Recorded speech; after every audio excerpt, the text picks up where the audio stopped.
Bonjour chers auditeurs, bienvenue sur ma chaîne YouTube et sur ce nouveau podcast qui va vous parler aujourd'hui de l'origine de la vigne.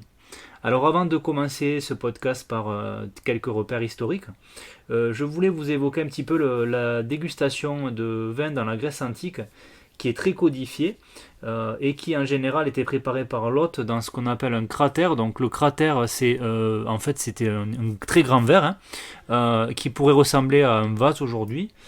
Et donc en fait on a retrouvé entre guillemets des mots de d'hôtes qui disait, je vous lis textuellement la chose: en effet, je ne dilue que 3 bols de vin pour les gens qui ont du bon sens.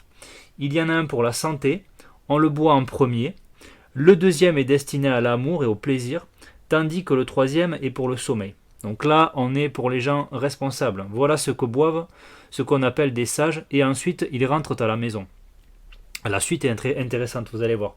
Le quatrième ne nous appartient plus, il est pour les insultes.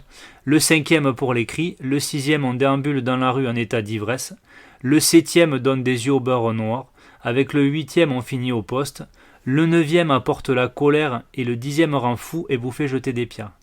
Plus de 3000 ans après, ces règles de bonne conduite restent toujours à méditer. Alors, pour retrouver les premières traces de vigne sur Terre, il faut se pencher sur des traces de feuilles de vigne fossilisées. On a retrouvé dans plusieurs parties du globe, notamment dans le Nebraska, au Portugal et plus près de nous en France, des vignes fossilisées qui datent du Paléocène. On est entre moins 65 à moins 55 millions d'années, donc il y a fort longtemps. Les vignes fossilisées en France ont été retrouvées notamment dans la Marne, dans la commune plus précisément de Cézanne. C'est relativement réputé cette commune, puisqu'on parle, quand on parle des vignobles de Champagne, on parle des côtes de Cézanne, la côte de Cézanne qui est une région aujourd'hui de production de grand champagne. La présence de la vigne sur la terre, elle va évoluer en fonction des glaciations. Il y a des périodes où elle va disparaître, puis des périodes où elle va réapparaître.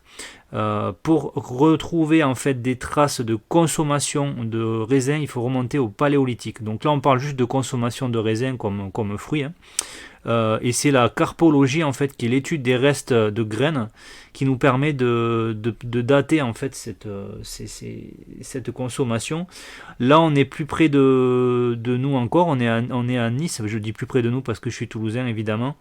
J'habite à Toulouse plutôt, je devrais dire, à côté.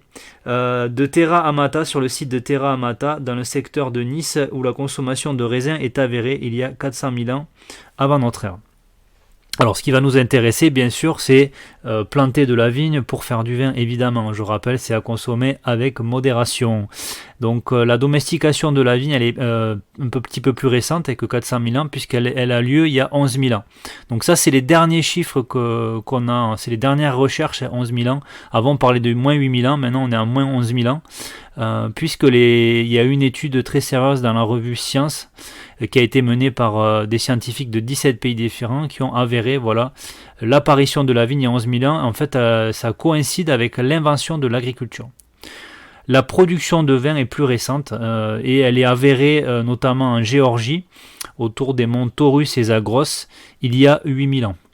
Donc ce sont des grands récipients en terre cuite qui ont été retrouvés sur place, qui servaient de contenants vinaires.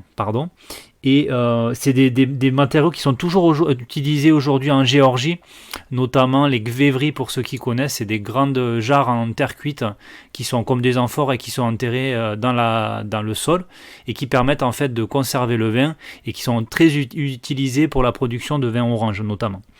Alors, la Géorgie, c'est vraiment considéré comme le berceau du vin, le vin des origines. Et je vous invite vraiment à regarder le documentaire Our Blood is Wine, pardon pour mon anglais, sorry for my English. Our Blood is Wine, notre sang c'est du vin, de Emily Relsbach, sur la culture géorgienne du vin. Je suis désolé, Emily, si j'ai mal prononcé votre nom de famille. Alors, la culture de la vigne, elle va ensuite s'étendre vers le sud, puisqu'elle va arriver en Jordanie en moins 4000 avant Jésus-Christ, en Égypte en moins 3000, puis en Grèce et en Crète vers moins 2500.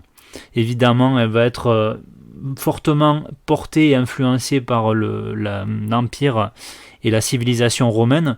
Et elle arrive en France, il faut attendre moins 6000 avant Jésus-Christ pour qu'elle arrive en France du côté d'une ville qui s'appelle Massilia, Marseille évidemment, et qu'elle commence à se développer pour rayonner notamment dans la province de la Narbonnaise. On en parlera dans un autre épisode. Voilà, j'espère que ce podcast vous a plu. C'était un vrai plaisir aujourd'hui d'être avec vous. Je vous dis à très bientôt. N'hésitez pas à commenter, partager. Passez une très bonne journée. Prenez soin de vous. À bientôt.